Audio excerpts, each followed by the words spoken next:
19th century economist and political philosopher Frederick Bastiat offered many timeless and important observations, and one of the best is this one. The state is that great fiction by which everyone tries to live at the expense of everyone else. And nothing typifies that dictum about perpetual predation better than the so-called social security system, which we're told is an insurance program, not a pyramid scheme based on generational slavery. Well, if anyone still believed that poisonous fantasy, a new report on the economy under COVID crackdowns will completely tear that belief apart.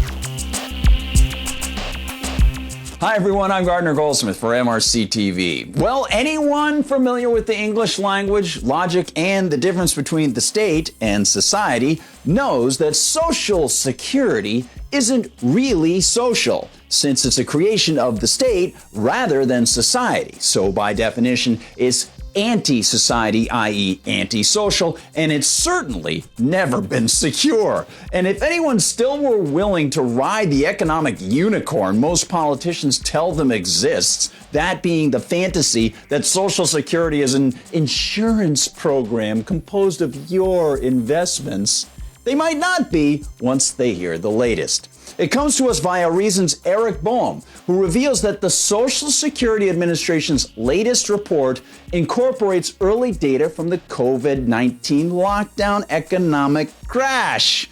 And that data indicates that the so-called trust fund will go insolvent sooner than expected. So let's take a quick tour of the Oz-like soundstage that curtain-pulling expression actually exposes. First of all, how could a retirement insurance program become insolvent? After all, it's just the trustworthy government doing something that's gotta be constitutional by forcibly taking each of our cash paychecks every week, tearing a big portion out of it, and then putting it away for safekeeping because we're too stupid to handle it ourselves, right? It's insurance, right? In fact, maybe not.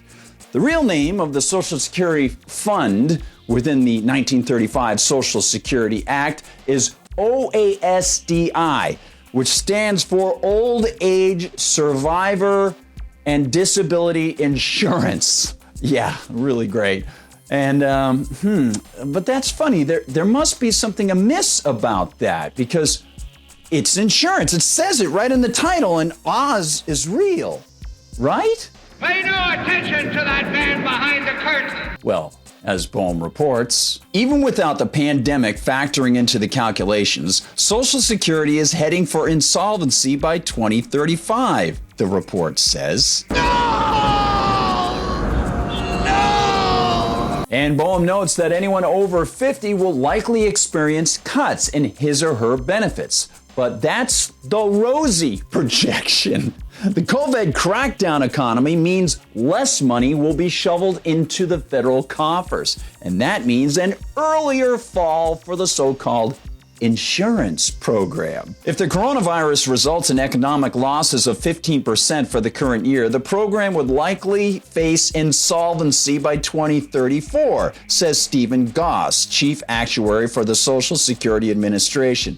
Another year of losses would move that date even closer. I am Franklin Delano Roosevelt. And if you're getting the hint that such news does indeed pull a Toto on the wizard's curtain in Oz, you're absolutely right. This tells us that the so-called trust fund doesn't have enough in it to handle what people have had taken and are expecting to get back. In fact, it never was a trust fund, and it never was an insurance program. Of course, that's easy enough to figure out since theft is not insurance. But these new numbers actually tell us the whole truth. Social Security is generational slavery, whereby the young are enslaved to pay for the insurance of the old. And that's the way it was actually designed. Passed in 1935 at the behest of the collectivist FDR and based on the collectivist money grab scheme of 19th century German Chancellor Otto von Bismarck, Social Security like Medicaid, is a giant generational pyramid scheme, utilizing the productive capacity of new human cattle at the bottom to feed the cattle ready to retire.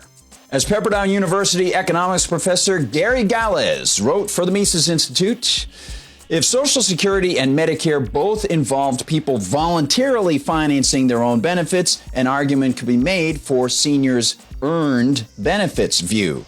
But they have not. They have redistributed tens of trillions of dollars of wealth to themselves from those younger. So, if you run into someone who tells you that Social Security isn't a Ponzi scheme, you can let him or her know that such a belief is actually way off. As Galez writes, Social Security and Medicare have transferred those trillions because they have been partial Ponzi schemes. And he adds something I often stress to my students. After Social Security's creation, those in or near retirement got benefits far exceeding their costs. Ida Mae Fuller, the first Social Security recipient, got 462 times what she and her employer together paid in, quote, contributions, end quote. Those benefits in excess of their taxes paid inherently forced future Americans to pick up the tab for the difference. And the program's most unthinkable, unfundable liabilities are no less a burden on later generations because earlier generations financed some of their own benefits or because the government has consistently lied that they have paid their own way. And as the current herd of people the government treats as cattle stay locked in their COVID corrals, unable to work without fines and retribution from the state, the redistribution of wealth formula gets even uglier, notes Bowen. And if the coronavirus response triggers a long-term recession, the urgency of Social Security's status becomes more apparent. According to a projection from the Bipartisan Policy Institute, another recession of the length and depth of the so-called Great Recession that followed the 2008 market crash would cause Social Security to face insolvency before the end of the current decade. And that recession lasted so long and was so deep, it could actually be called a depression. But this is all just the practical side of this evil system of generational enslavement. It is evil, it is enslavement, and it is unconstitutional, something any cursory glance at the so-called rules of the United States reveals. But don't mention this in the Oz of the USA, and don't dare mention that people who can keep their own money do far better than the so-called return of Social Security, be it through investing in stocks, or in precious metals, or in land, or building real estate, or even simple things like machinery or tools they might rent out as income streams later in life, and doing so without taking money from other people. Time, logos, and ethics tell us that Bastiat was right on almost everything, and he certainly was right about the nature of the state. It is perpetual predation, a circle of conceit and constant thievery hiding behind a curtain of so-called security that is really no better than a mafia. Hey, thanks so much for watching. Don't forget to like and subscribe. And if you're watching on YouTube, leave a comment. I'll be in there to chat with you. And please visit MRCTV.org to find out all the great stories that the entire team is writing about right now. And visit MRC-store to get some great Media Research Center swag. For MRCTV, I'm Gardner Goldsmith.